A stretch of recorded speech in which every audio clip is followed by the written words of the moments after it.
And it's all yours there.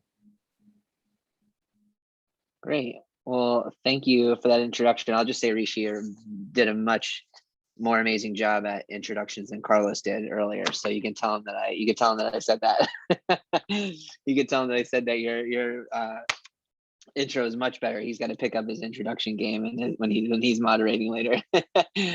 Thank you so much. We're really excited to be with all of you today. You know, as we mentioned earlier, it'd be wonderful to be with all of you in person, but at least we can be with you in this virtual space for the next hour. So it's good to see many of you. I know a lot of familiar faces. So my name is Richie Gebauer. I am the Assistant Dean for Retention and Student Success here at Cabrini University.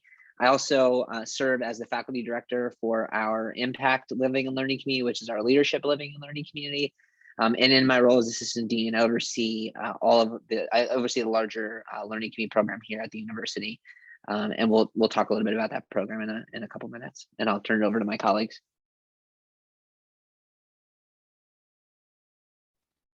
Do you want to go ahead, Nan? Sure. Hi there, I'm Nancy Watterson, and I'm a professor of American Studies. I am the faculty director for two learning communities. One, the Voices of Justice Living and Learning Community, one of the oldest at Cabrini, and the Balanced Learning Community, one of the newer ones. And I'm Michelle Filling-Brown, and I have been involved with learning communities since about 2009 and have been engaged in, I think, 4 different learning communities over the years. Currently, I'm serving as Associate Provost for Academic Affairs, and I'm this semester not in a learning community, which is something we'll talk about in terms of sustainability. Hi, I'm Joanna Corsetto. I'm Assistant Professor of Social Work at Cabrini, and I was brought on by Dr. Nancy Watterson to be part of the Balanced Learning Community for 3 years. And in my time of teaching, this is my first moment of not being part of a community. So Michelle mentioned we'll be talking about those particular circumstances. So thank you so much for being here. When we put this proposal in, she was still teaching in learning communities, and we felt like we just had to keep her along for. We've been giving her a very hard time in the planning of this over the last few days. She's been a good sport though. So some of you know Cabrini as we look at the participants here. Some of you are familiar, friendly faces to us, but if you don't know who we are a small university outside of Philadelphia. I always like to say, if you know where Villanova University is, we're right around the corner from there. We have an undergraduate population of about 1,300 students. Through the pandemic, with the exception of March 2020, in that time period, we have been open. Last year, we had about 700 students living on campus, so not our full population, but so we are a small Catholic liberal arts university. Our mission statement is one of education of the heart.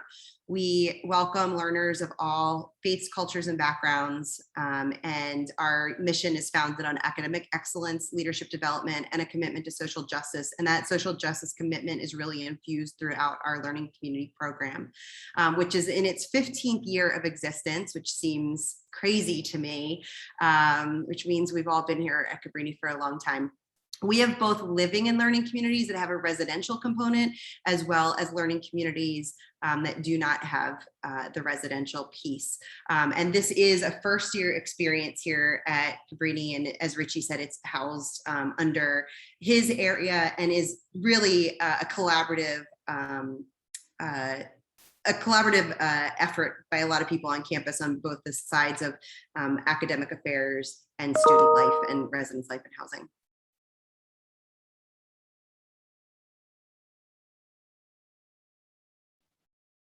Sorry about that. I feel like when I switch over to mute, I can never find the panel on the bottom.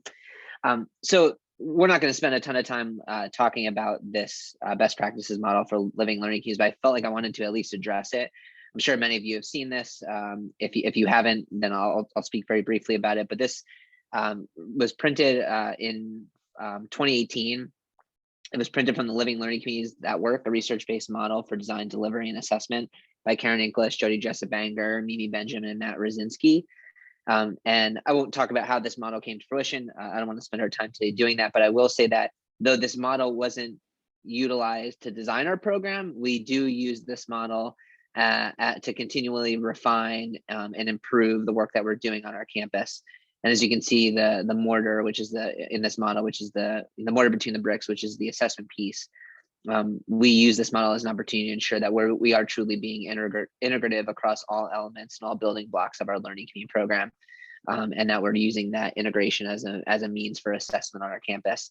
Whether you have living, I know that this is designed specifically for living learning communities. However, we would argue on our campus that this is very applicable to our linked course learning communities as well, that on that bottom infrastructure level, we would just replace housing with student life. And that would be the rest of the model is very applicable to the work that we're doing, both within our living and learning communities and our learning communities. So whether you have a learning community model, linked course learning community model, or a living learning community model, I think that you would still find the research here and the discussion that's in this book really valuable. And so I'd encourage you to consider this as a lens to continue to refine and revise and improve the learning community work that you're doing. And so I just felt that was important to address that. We're not going to speak it. We can speak at some point if questions come up about the ins and outs of our program, but we really wanted to focus our attention on sustainability. But I will say that all of these building blocks that are represented here, each of these building blocks are represented in some way or capacity within our learning community program. And we'd like to pose some questions to you right now, and we invite you to respond to them in the chat box if you feel so moved. I'm thinking about obstacles that you've faced, including the first one. What are obstacles that you've consistently been grappling with since the start of your learning community program? And then the second one, what are more recent obstacles that have been presenting themselves that you think might jeopardize the successful continuation of your program? Take a few minutes and let us know what you're thinking.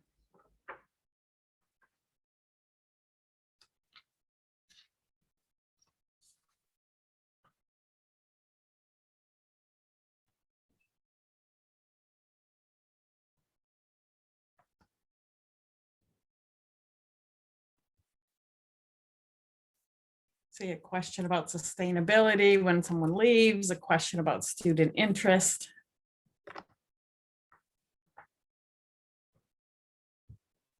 Just getting the students to join a special or a specific learning community, funding.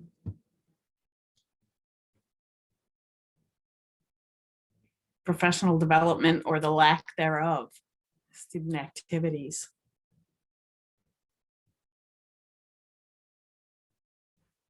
Program viability in the pathways obsessed climate.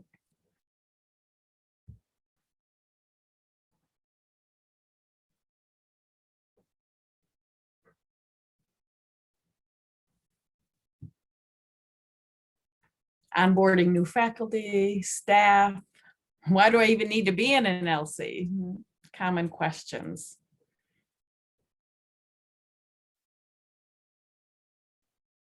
What if the administration doesn't even share our level of understanding of what we do?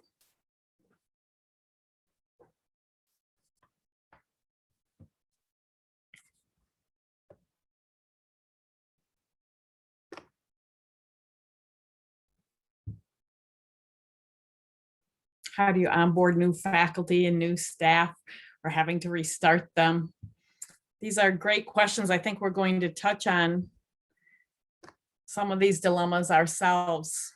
So you can continue submitting your responses, and I think we will move on to talking about some of these threats as we've experienced them.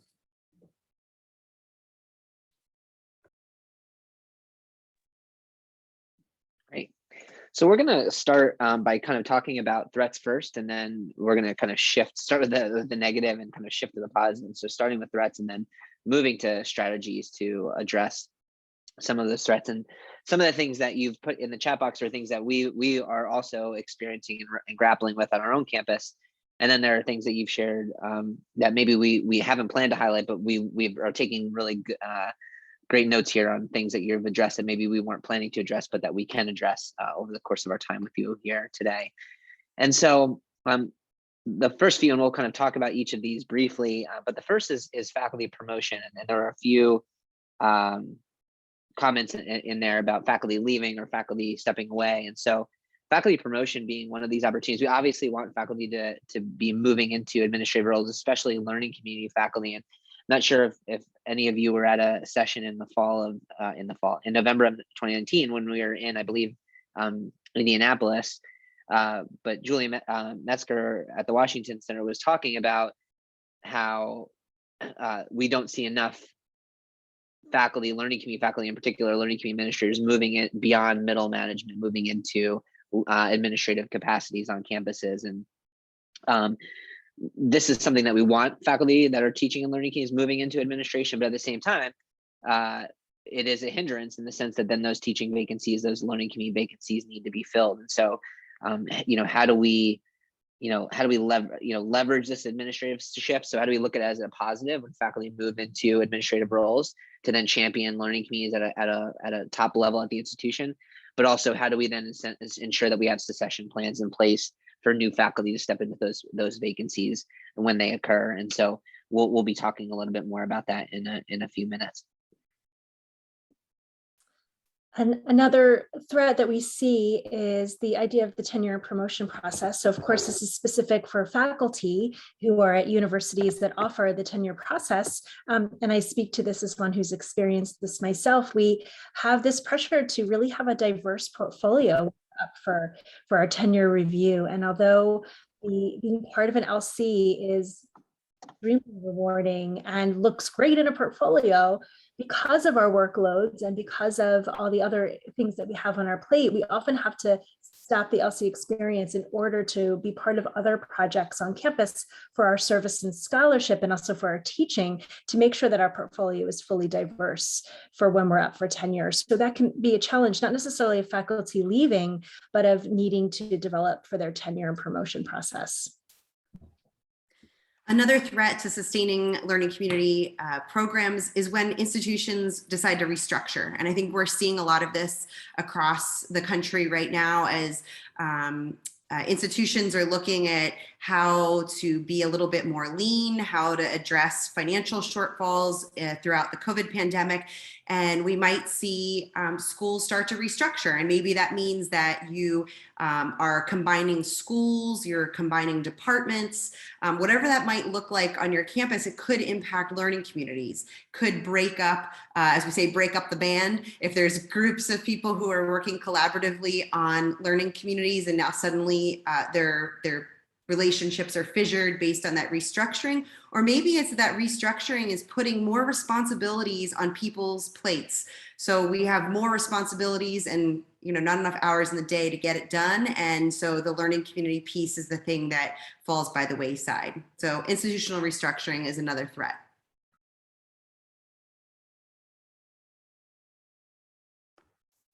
Related to that is sabbaticals. Related to also restructuring at the moment. A few years ago, we had a spate of 3 years in a row when the 3 faculty who teach in my learning community, we all took turns going on sabbatical. And what that meant was a series of 3 years where we had to change our integrative assignments. We had to change courses altogether to accommodate the person who was on sabbatical. We had to change our immersion trip, which was always a hallmark of setting off the year and setting the stage for the entire year. So we kind of had a few hiccups 3 years in a row, just trying to make it sustain, even though it was very, very different. We found ways, of course, to continue collaborating, but the spirit truly wasn't the same.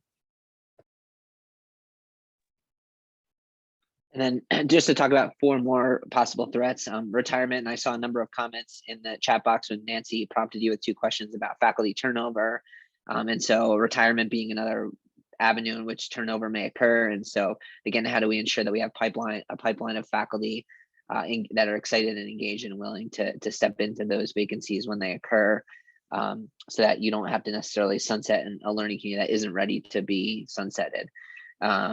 And so we'll talk a little bit about new faculty orientation and utilizing that new faculty orientation as a recruitment tool to excite new faculty to be part of our learning community program. And I alluded to this in my last comment about institutional restructuring, but financial hardship. We know that universities across the country are cutting budgets, and learning communities sometimes can be an easy target of those cuts. Many of you in the chat commented, you know, our budgets haven't been increased for decades.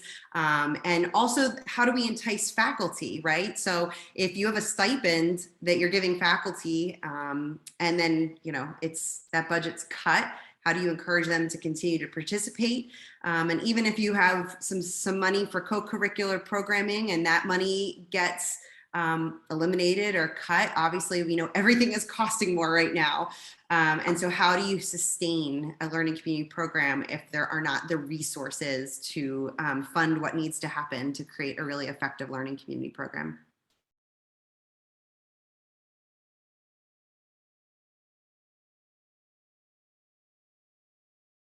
Okay, there we go. Sorry about that. So another threat that we're actually potentially experiencing right now here at Cabrini is this idea of the core curriculum revision, where it's just so essential. The core curriculum, its goals, its mission, its intent matches the learning community in terms of its curriculum and goals and intention. And so we're lucky here at Cabrini. I'm part of this committee that's part of the core curriculum changes and revision process, that there's such communication and administrative understanding of, as we revise the core, how do we also acknowledge the importance of also revising the LC if needed at the same time. But not every university has that connection. So if the core curriculum has a different voice than the LC community, there could potentially be some really big problems.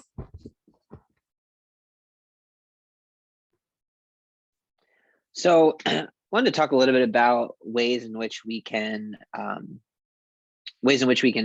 strategies for sustaining and evolving learning communities in this space. How do we address a variety of these particular challenges and threats that we've just discussed a little bit? So the first is around a culture of assessment. We feel like at our institution, one of the successes is that I don't spend a great deal of time on this, is that we've identified and agreed upon 3 shared learning outcomes that span across all of our living and learning communities. And the premise for that, for those learning communities, is integrative learning, that we want our students to be able to demonstrate competence around their ability to integrate their learning across learning contexts. So we have a clear assessment protocol that assesses students' perceptions of their learning, of their integrative learning at the start of the year and at the end of the year. So pre-post, that assesses students' perceptions of their integrative learning.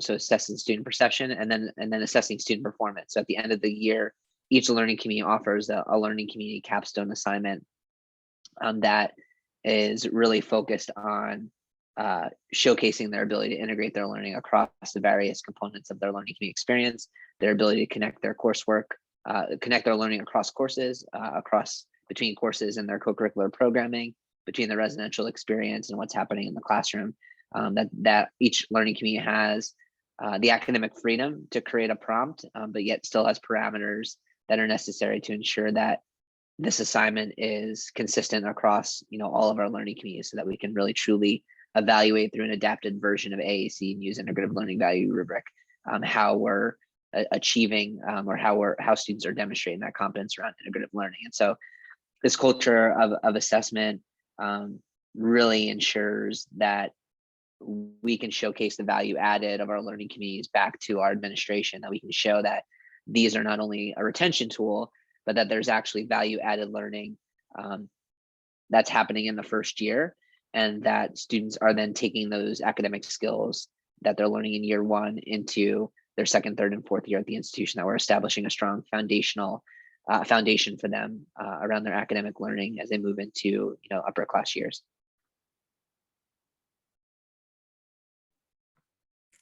In building on what Richie just said about having this culture of assessment, it's been really important for us to create a kind of culture of vulnerability and safe spaces where all of us who are involved can feel free to share what's working, what isn't working, where we can share our assignments, where we can just talk over the processes of learning. And so we have monthly LC Council retreats where we do this. We share the results of our students' work and we discuss examples, strong, middling, weak. We look at each other's assignments to see how we could improve them. And this has just been a wonderful opportunity over the past 15 years. It's just been, it changes with faculty, with new staff, and it's been a wonderful opportunity as we have more adjuncts and full-time staff who may not have had as much experience teaching, but who are willing to share their ideas, learn from each other, and we learn from the new teachers as well. So we have this exchange and dialogue that I think really makes for a sustainable and sort of vital program. And I'm going to speak briefly again about the tenure and promotion process. Just to, again, the word culture comes to mind here. Somehow having a culture where when I'm asked by Nancy, hey, do you want to join this learning community? And I turn to any other faculty at the university and I say, hey, listen, someone asked me to join. What do you think? And there's no hesitation, do it.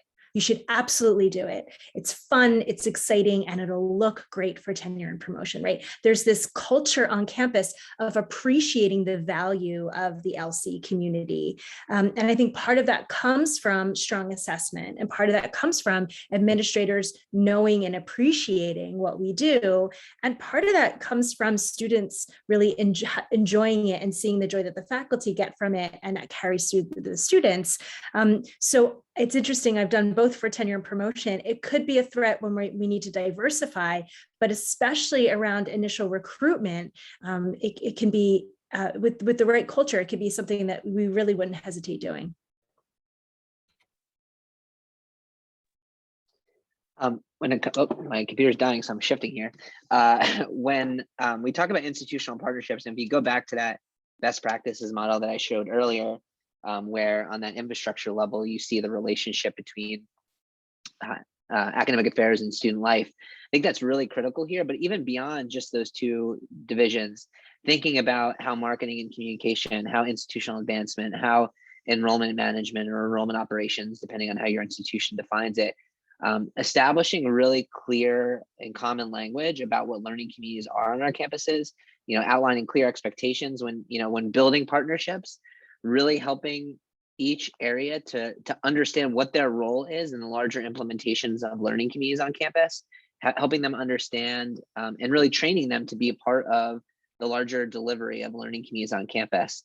And so from a marketing lens, that could be really delivering and showcasing the message of what learning communities are through images and through text to prospective students. From an admissions lens, to really sell the learning community program to our students on their way in. So one of the things I saw in the chat box from earlier prompt that Nancy provided was, how do we excite students? How do we get students to want to be in learning communities? How do we get students to understand what they are? And so really designing that messaging and helping to train admissions or enrollment, the first individuals on your campus who are going to meet your students to understand and really sell that particular program and the value of that program. And so that common language that, again, doesn't happen overnight, but that is continually brought forward and shared and conveyed and communicated to your campus partners, that then permeates the larger campus, and the language around learning communities begins to become really strategic. It can eventually attach to the strategic agenda of the university. And so that's where our learning communities become truly integrative. And so this is about constantly interacting with those other departments and other divisions. Nancy mentioned one of our colleagues who's no longer here, but one of the things that he mentioned to me a long time ago about selling the message of learning communities, in leading this effort on campus, was that when you're so sick of hearing your own voice talk about learning communities, that's when other people are just starting to hear you. And I'll never forget him saying that, because there were moments in the early stages of this process on our campus where I literally would head home and thinking, what am I doing here? Like, we're not making any progress. And that takeaway was huge for me, that when I was sick of hearing it, that other people were just starting to hear the message. And I do believe that to be really true. And so we'll talk in a second about strategic planning, but developing those institutional partnerships leads to stronger institutional planning, stronger strategic planning at the institution, and building learning communities into the culture and fabric of the university. So one of the threats that we mentioned earlier was when faculty transition from learning communities to administration. And you're going back a slide, Richie. It's okay. I'll keep talking. I know what I'm doing. So, so I'm an example of that, right? I went from being a learning community faculty and I was promoted to be Dean of Humanities and Social Sciences. And then I moved into this associate provost role. So Richie lost me from the learning community faculty. And at some point I was doing multiple learning communities at the same time. And you know, that's that at a small school, that's a loss for him. He's got to recruit someone new to jump in to create learning communities. But the flip side of that, and here's where it's a strategy for sustaining learning communities, is that having someone like me who sits on president's cabinet now is that I'm the advocate for learning communities, so that I'm the person who can be in the ears of the president and the provost and the vice presidents, that I can speak to board of trustees members and really advocate for the value of learning communities for our students. And part of my voice as an administrator is in strategic planning. So right now we are in the process of strategic planning, about to have our board this academic year approve that strategic plan.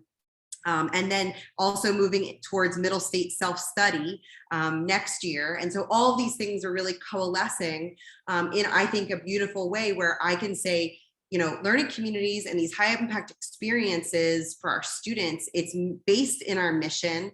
And it's part of our strategic plan of wanting to enhance our students' experiences on campus. So being able to advocate that, you know, learning communities are front and center in our strategic plan, and they're part of our key performance indicator of student success and how our university is functioning. You know, I'm able to have that voice at the table on behalf of Richie and all of my learning community colleagues. And then the other piece of it, of course, goes back to the finances. I talked about financial hardship, but when we can link learning communities to retention rates, and then you link retention rates to the net revenue of a university, we can see that they, from a financial standpoint, that they really do have a value for the overall sustainability of a university, especially if you're tuition driven, as we are here at Cabrini.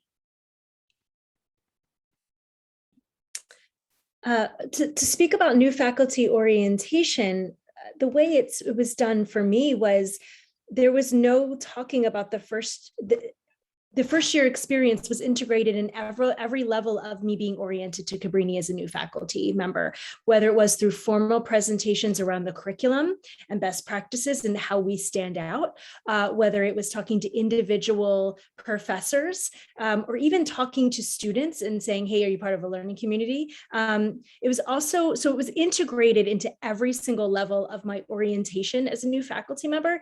And quite frankly, it was integrated in my recruitment as a new faculty member, as like, this is the place you want to be because we do this. And that has actually turned around too, that when I'm at open houses and I'm talking to future social work students, I say, hey, and guess what? And also your first year, you're part of our great learning community here. So that's a more formal integration. But another way that really the success of the program was passed on to me as new faculty was that there was just a language around, as a new faculty member, you need to know the core curriculum and you need to be a really strong academic advisor. And did you know the best way to do that with support and mentorship is to be part of a learning community where you learn with other faculty that have been doing it, and teaching a college success class is the best way to do it. So you could have fun, teach a class and learn this core curriculum and become a great advisor. But I think what was most compelling for me was in being oriented as a new faculty member, I was told by many people that if I want a mentor, like a really strong mentor here at Cabrini, join a learning community and work with other professors that are like-minded as you. I'm working with other teachers who go above and beyond and are dedicated to the relationships that they have with their students beyond the traditional academic relationship. And I don't want to be cheesy, Dr. Watterson, a couple steps down here, she has been a mentor for me that has gone beyond the learning community experience. And so that was told to me during my orientation, that this is the way that this program can benefit me as a faculty member, personally and professionally. And it was very successfully done. In terms of utilizing adjuncts, I think this particular piece here, this goes to, there were a number of comments in the earlier prompt around high faculty turnover faculty stepping away. And so this is an opportunity to fill some of those spots. And when we talk adjuncts, though, you may have adjuncts on your campus that teach at multiple universities. They're on campus one day a week or a couple days a week and teaching one course, and then they head off campus. If you have invested adjuncts on your campus, you teach multiple courses, maybe they choose your institution as the only place that they want to teach, even though they're adjuncting and not on a full-time position. I think utilizing those individuals is great. But when we talk about utilizing adjuncts, we really talk about using full-time staff on our campuses as teachers, and not teaching necessarily just one credit classes, but really honing in on the expertise of those individuals to really teach 3 credit classes. So I'll use our leadership, living, and learning community as an example. Why wouldn't we be looking to the director of the Center for Student Engagement and Leadership on our campus, or the dean for student engagement and leadership on our campus as a faculty member teaching within our undergraduate minor of leadership studies and teaching in our leadership, living, and learning community? Why aren't staff looked upon as viable individuals who can teach at the institution? I think there's a lot of times and I'll say at our institution in the early stages that I was here, there was a much of a view that faculty taught courses and staff, stayed within their administrative pathway on their campus. And we really need to think outside the box about how do we best utilize the skill sets and the areas of expertise of our staff. And how can we do that to advance and move forward our learning community program and our individual learning communities? And so, from our academic and career exploration learning community, where our director and assistant director of academic advising and one of the members of our Center for Career and Professional Development are engaged in those 2 cohorts, to our dean for student engagement and leadership being part of our leadership, living, and learning community, to our current director of leadership and engagement, who works specifically with commuter students, being part of our community, teaching as a faculty member in our learning community that's designed specifically for commuter students. We have to be leveraging that expertise of full-time folks on campus and to advance the work that we're doing within our learning communities and to fill some of that turnover, because these individuals have a lot to bring forth and contribute in the classroom in the way that our students are engaging with our larger campus. And I just wanted to build on Richie's comment to say another creative outlet of using adjuncts has to be using masters of practice who are community members who may be part-time adjuncts or co-instructors, and they have special expertise in their fields. In my learning communities, I co-teach with 2 different community artists who have years and decades of teaching experience in their fields and also connections to community members. So that has really revitalized and provided community connections in the city of Philadelphia and around the region as well. So they've loved and welcomed the professional development sessions that they get to be a part of. They get to join in our January and May faculty retreat. So that's a new angle, but it also helps to sustain and build up our ranks.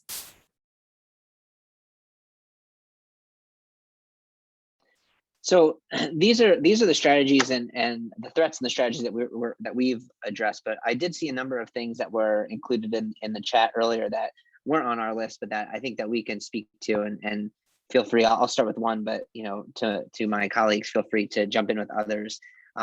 2 folks spoke about program viability, particularly Terry. I'm not sure if she's still with us because I can't see everybody that's in the chat. Hopefully she is. But she addressed program viability, particularly pathways, in a pathways obsessed climate.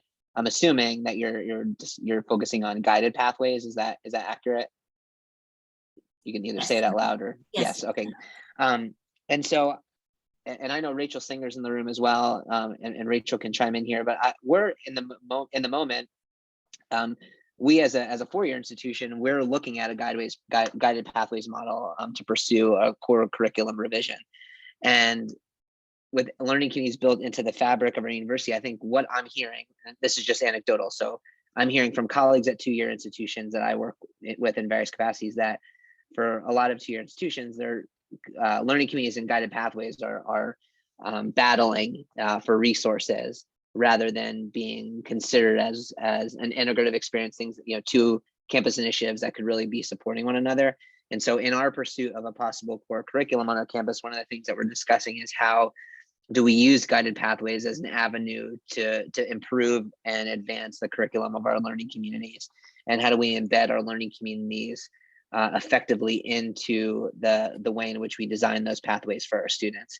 And so rather than these 2 programs that are both designed to advance students academically and co-curricularly operate in isolation with one another, how on our campus are we really fusing and creating synergy between these two initiatives to establish that viability and to establish success for our students and ensure that we're helping them persist to graduation in 4 years. And so in that process, a big thank you to Rachel, who again I know is in the room, for sharing literature with me that we were able to bring forward to our university assessment and curriculum committee, and that now is a discussion that's threading into our larger strategic planning conversation. And so that that linking, identifying ways in which to connect with administration, I think connecting these two initiatives rather than them operating in competition of each other, I think can go a great deal, and we're seeing that in some of our early stages of this conversation. And Richie, I don't know if you can hear me. It's Rachel. Yeah, absolutely. I Yeah, can hear you.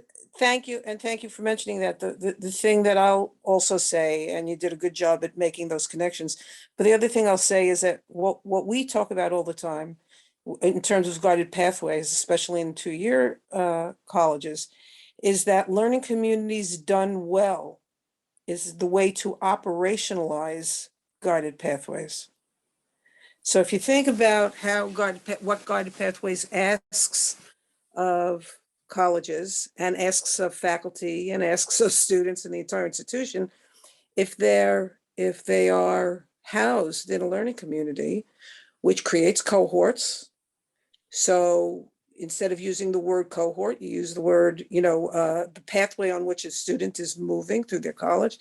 If they're done well and they're done in a way where they're connected, learning communities can be the vehicle for guided pathways. Thanks, Rachel. That's wonderful. Thank you so much. Michelle, Joanna, Nancy, anything that you saw? I have others. I wanted to jump to you both if there's anything that you saw in there that we haven't addressed that was important to address. I just saw the question about how to sunset a program. Yeah, I can talk to that unless others do. I remember there was one year where we were really pushing for, we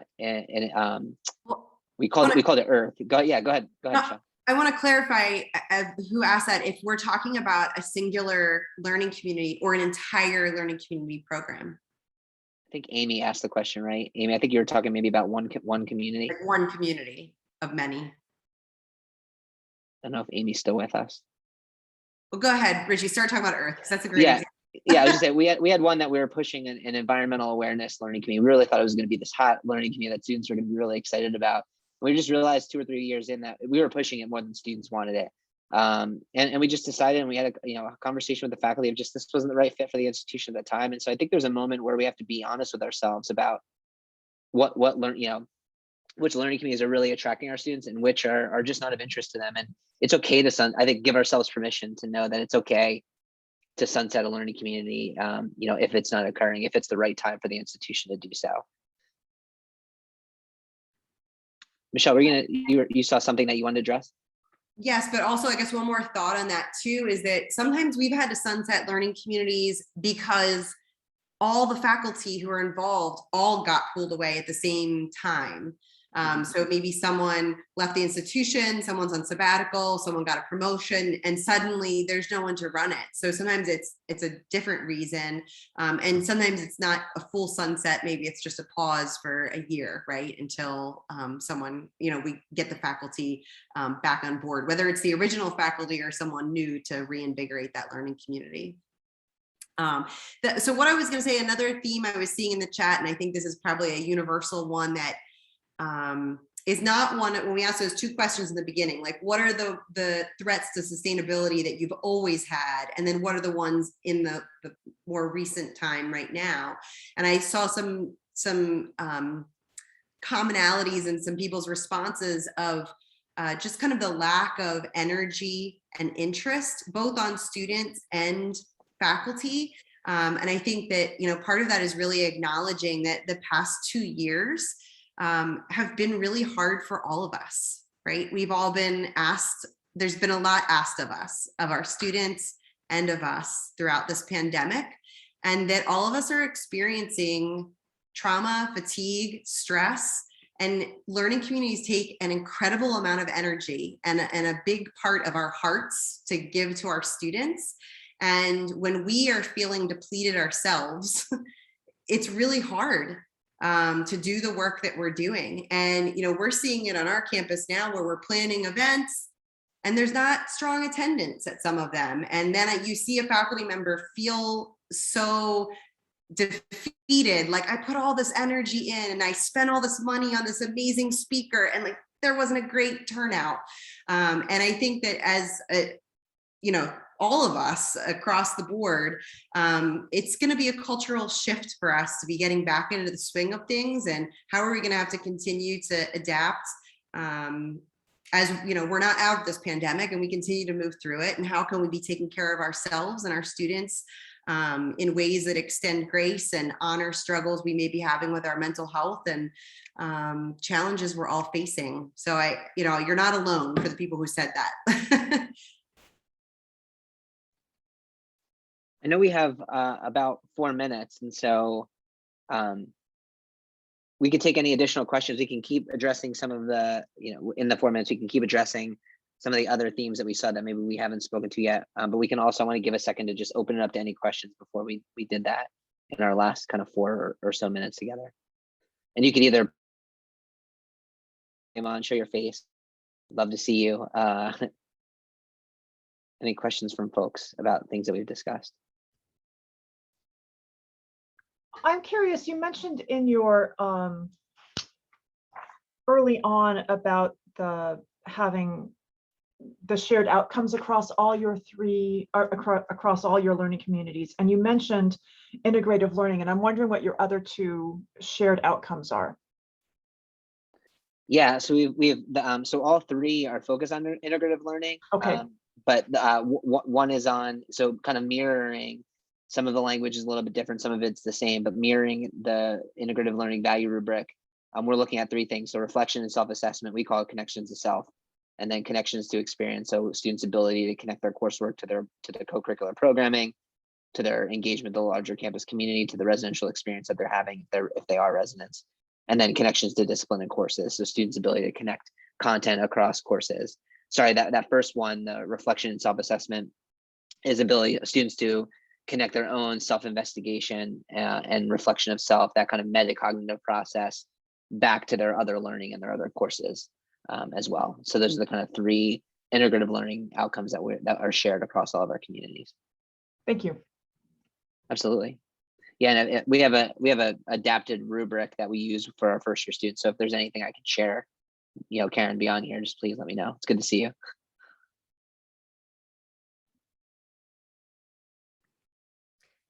Oh, sorry. Go ahead, Joanna. To say, if I could add, I know there was a comment about the lack of professional development and how hard that can be. That rubric that we use with the shared assessment, when we would meet, I wasn't part of the monthly meetings, but I was part of the twice-a-year meetings. All the LCs would be there with all the faculty and staff. We would review the rubrics. We would brainstorm and we would get to hear how other LCs are assessing the same things in such creative ways according to content. And from a professional development standpoint, it joined us as LCs, but I think it also just got me to think about the different creative ways I could implement the curriculum that I was using. And just those meetings as well, I looked forward to them. Those were great faculty development opportunities that went beyond the typical what was offered by the university. So like leveraging assessment for those, I consider them fun, those fun meetings. And to answer that question, yes, absolutely. As Richie's adding additional contact information here, we can share these slides. And as we're coming to the end of our time together, I wanted to give a plug in the next session. Nancy and I both have individual presentations. Mine is a facilitated dialogue, and it's continuing a lot of the conversations from this, and it's also continuing a thread of a conversation that we had the last time we actually gathered physically together at the NLCC. So if this presentation was interesting to you and you want to continue with more of a conversation and dialogue, I encourage you to join me at the next session. And Nan, if you want to share about what you're up to next. And if you're tired of dialogue but want to try some movement, that my session is interactive, and we're going to do a series of 3 very safe, grounded, kinesthetic learning activities that we use in my balanced learning community. Thank you all so much for being with us today. We'll stick around for a minute if there's any additional questions, but just thank you for being with us, for sharing your time with us. And we hope you enjoy the rest of the conference, and hopefully we'll get to connect with you all either later through this conference or hopefully in person next year. So great to see everyone. And for those who want slides, if you email any of us, we can get the slide deck to you. Yeah, I see that question. Yeah, please just email us to remind us, and we can definitely send the slide deck over. Just want to say thank y'all. Thanks. Yeah, Thank you. Thanks, Rishi. Thank you for all the presenters for your work. It was engaging, and thank you for the audience for your participation. So if there's no more questions, I'm here for a few minutes if you guys want to continue the conversation, but then in a few minutes, I'd like to request people to leave the room so we could set up for the next meeting. Absolutely. Thank you. We'll stick around for like 2 minutes and then Sure. head out from there. Okay.